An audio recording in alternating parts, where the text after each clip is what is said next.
طيب انا دلوقتي عندي جايلي بيشنت اهي عايزاني اعمل لها بوتوكس. انا هعمل ايه؟ ابص الاول هي عامله يعني وشها فيه ايه اصلا محتاج يعمل بوتوكس. فانا اقول لها ارفعي قوي وكشري قوي نشوف كده احنا هنحتاج قد ايه، هحتاج 50 يونت ولا ممكن احتاج اكتر. ردي عادي. فهي دلوقتي ارفعي كده، بصوا هي عندها خط 2 3 4، كشري عندها 111. يعني هي كيس بوتوكس كامله. عايزه احل البوتوكس بتاعي هعمل ايه؟ هاخد 2 مللي سلاين وهحله، صح كده؟ ده 100 وحده، يبقى هحله بكام؟ ب 4 سي سي اللي هو ال 4 سلاين، 4 مللي سلاين. طبعا دي ملي، يعني انا هاخد من دي 4 وحدات. بصوا البوتوكس مش انا اللي بحط، بصوا هو بيعمل ازاي؟ هو اللي بينزل لوحده اهو.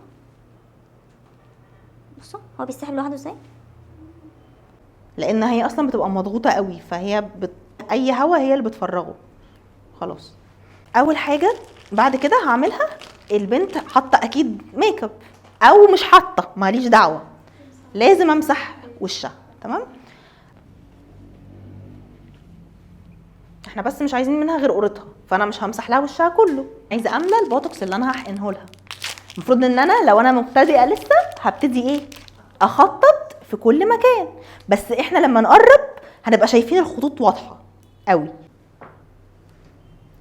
بصوا البوتوكس دايما في حقنه بيبقى فيه بابلز كده، فمعلش هنعمل كده ونرجع نكمل بقيه لما اخلص أو قبل ما ابتدي الكيس لازم كل حاجه تبقى جاهزه، عشان وانس ان انا لبست الجلافز انا مش هلمس حاجه غير الابره ووشها بس.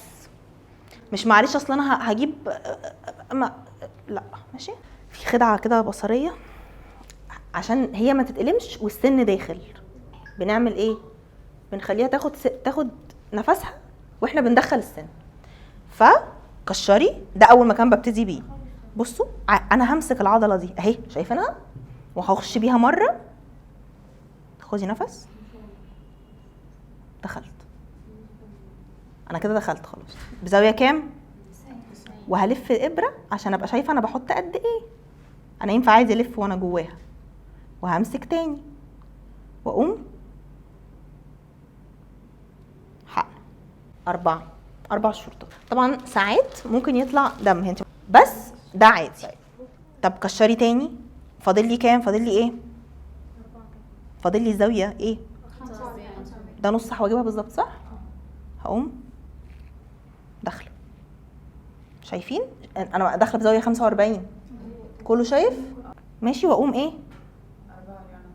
4 يونت واقوم هبتدي بقى ايه؟ اقول لها بحقن وهي رافعه حواجبها مش وهي عادي لان انا مش شايفه الخطوط.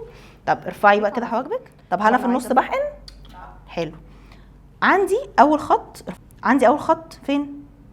ده اكتر واحد باين صح؟ هبتدي تحت الخط اهو، شايفين؟ شايفه؟ ماشي. وابتدي اقول لها ايه؟ خدي نفسك، خدي نفسك، دخلت. وابتدي احقن قد ايه؟ 4 شرطات واخرج. بصوا هي تحسها كورت ازاي؟ شايفين؟ طب فوق الحاجب بسيب سنتي وهحقن فوق اهو، سنتي سايبه سنتي فوق اهو. خدي نفسك، معلش في حتت بتوجع اهي، انا كده جوه. بصوا انا ده داخله جوه العضله، يعني ما ينفعش اجي ارفع الابره كده واشوف الابره من جوه، لازم ابقى في شايفه ان في حاجه طالعه، ده جلد. واحقن قد ايه؟ 4 واخرج. في حاجه وجعت؟